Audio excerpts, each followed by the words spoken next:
you as an author first come to this story? Because it obviously took some digging to make this all happen and be a book. Yeah, so I've always loved true stories from an early age, Ephraim, and I had come across a used book online of this guy, and I know quite a bit about World War II, the Pacific War. I know a lot of redemption stories of lives changed. I never heard anything about this guy's life.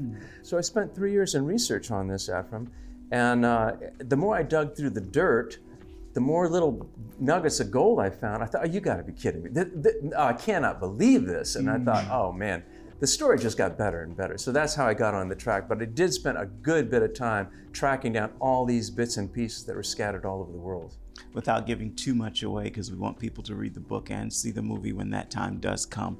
But we're talking about like 3 narratives here. Yeah, so the story of Wounded Tiger is 3 plot lines. And the primary line, is the one about Mitsuo Fuchida, the pilot who led the attack on Pearl Harbor, who was handpicked by Admiral Yamamoto, hated the United States, wanted the glory of Japan.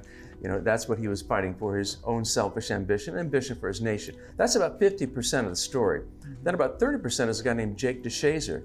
He was an American who joined the Army, ended up in the US Army Air Corps, and he volunteered to attack Japan in a secret mission that he knew nothing about. He had no idea what was going to happen. So they dropped bombs on Japan. He was the bombardier who actually dropped the bombs. And then their plane was heading to China, which was our ally in World War II.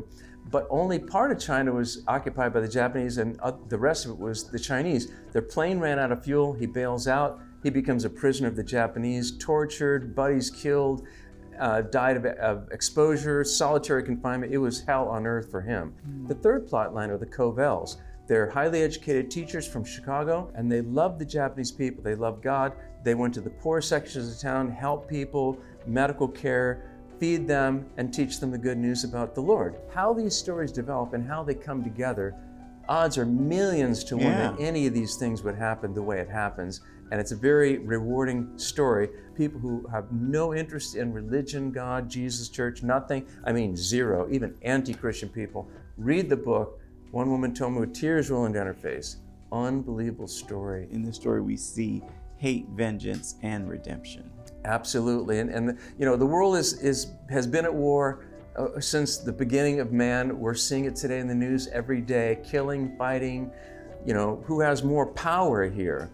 But Fuchida, and I got this in his own writings, that he said, you know, war begins in the heart, therefore peace must begin in the heart. It's not a matter of who has the biggest guns, it's a matter of allowing yourself and seeking the pathway to peace. And how that happens in his life and in DeShazer's life and in the Covels' lives, and how this girl, Peggy Covell, in upstate New York becomes the fulcrum of change in Fuchida's life. How these things happen are mind-boggling. We wouldn't be sitting here today if these people had not just said yes to God in a small way first. How has this book and this journey changed you? Well, it's changed me in that it set the bar a lot higher on what we shoot for in life.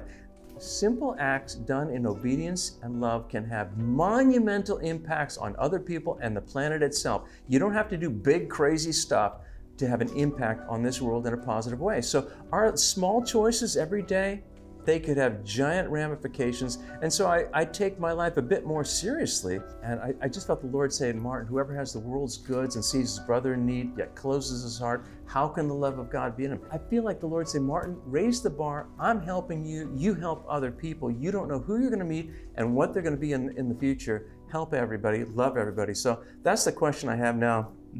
I say, Lord, how can I help this person?